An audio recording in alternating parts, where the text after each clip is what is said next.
Há 20 anos atrás, eu fazia parte de uma mesa, numa associação. E eu vi uma das histórias mais tétricas que eu já vi na minha vida. E pode ser que alguns de vocês já tenham ouvido essa história aqui entre vocês. E se já ouviram, vão lembrar comigo essa história com dor. Uma certa ocasião, numa igreja de um certo lugar no Brasil, uma mocinha pediu licença para conversar lá na frente, no microfone. Ela frequentava a igreja um ano e pouco. E ela pegou o microfone da mão da moça que estava terminando a escola sabatina e falou: eu tenho que contar para vocês um pecado meu. E as pessoas paralisadas olhando ela falar.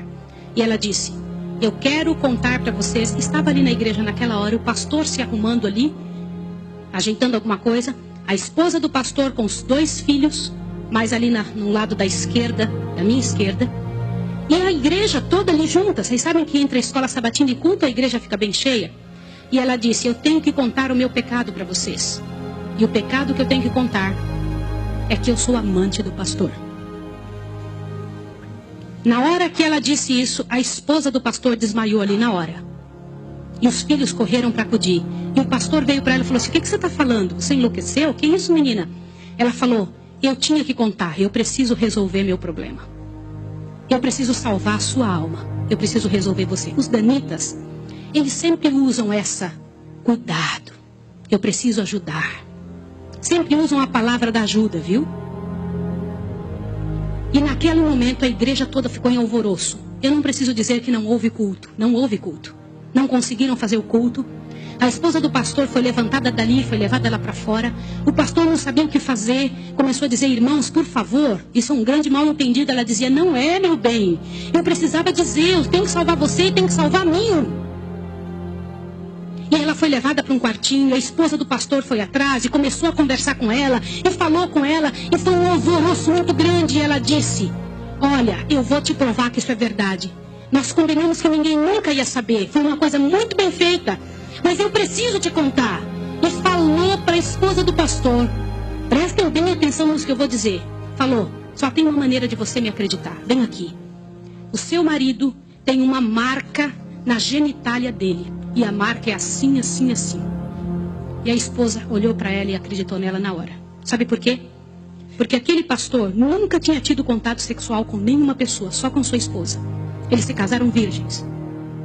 E ela disse: ninguém sabe disso. Como é que essa moça sabe? Consegue imaginar o que é isso? E ela também nunca tinha contado isso para ninguém.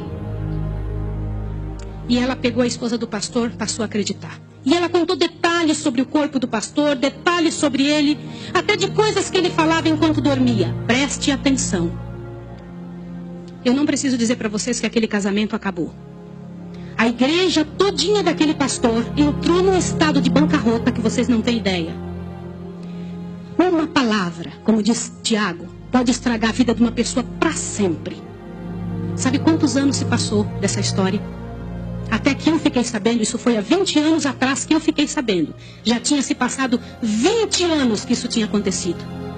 Por que eu fiquei sabendo dessa história? Foi numa mesa, numa comissão, numa associação.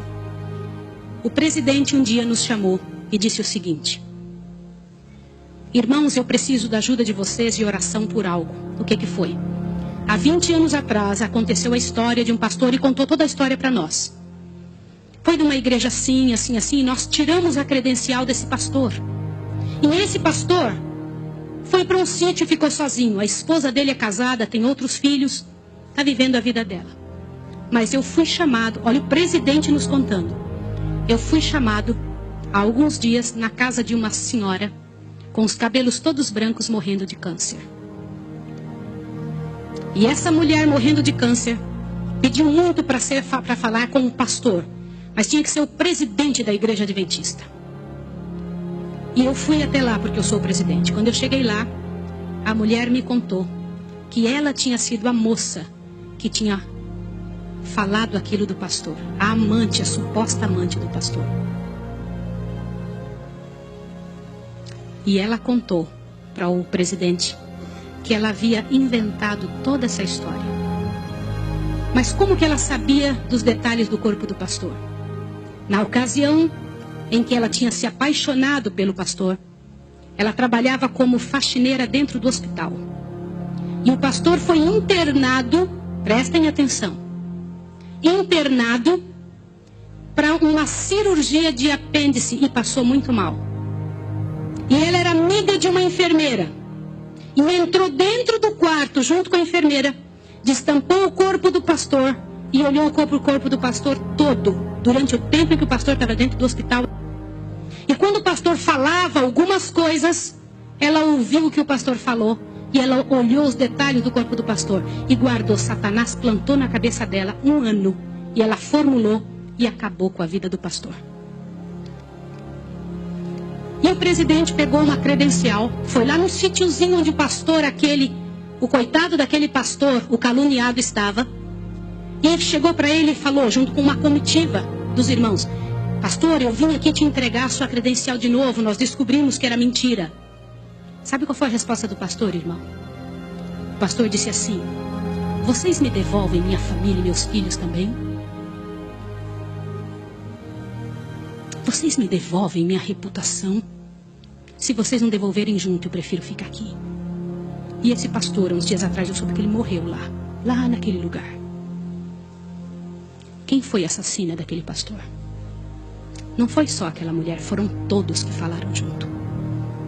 Porque, gente, quando acontece um inferno desse, uma multidão de gente sofre, uma multidão de gente machuca. Fica machucado. Meus irmãos, vocês me perdoem ter que falar sobre isso, mas é verdade. Existem muitos lugares que eu tenho muito medo de pregar, mas eu vou igual se me chama. Porque eu vou falar uma coisa para vocês. Ontem à noite eu comentei que a vida de quem prega essas verdades é altamente prejudicada.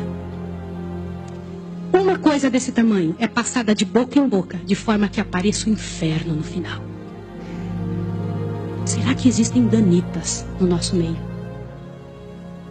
O céu é um lugar tão fabuloso. Não vale a pena, meus irmãos. Não vale a pena. Deus tem mais para a nossa vida. Tem mais coisas para ocupar a nossa mente, para fazer parte do nosso vocabulário, para nós pensarmos a respeito das pessoas. Vamos fazer um exercício? Pense bem da pessoa que mais mal você sabe dela. Imagine isso agora. Sabe o que vai acontecer com você? Teu coração vai se encher de paz. Porque é isso que acontece, gente. Se você não for capaz de abrir a sua boca para trazer paz para a vida de alguém, não abra a sua boca para trazer o inferno para a vida de quem quer que seja. Jesus ama as pessoas pecadoras e miseráveis. Todas aquelas que pecaram horrivelmente, Jesus ama. E Ele tem mais para oferecer para nós.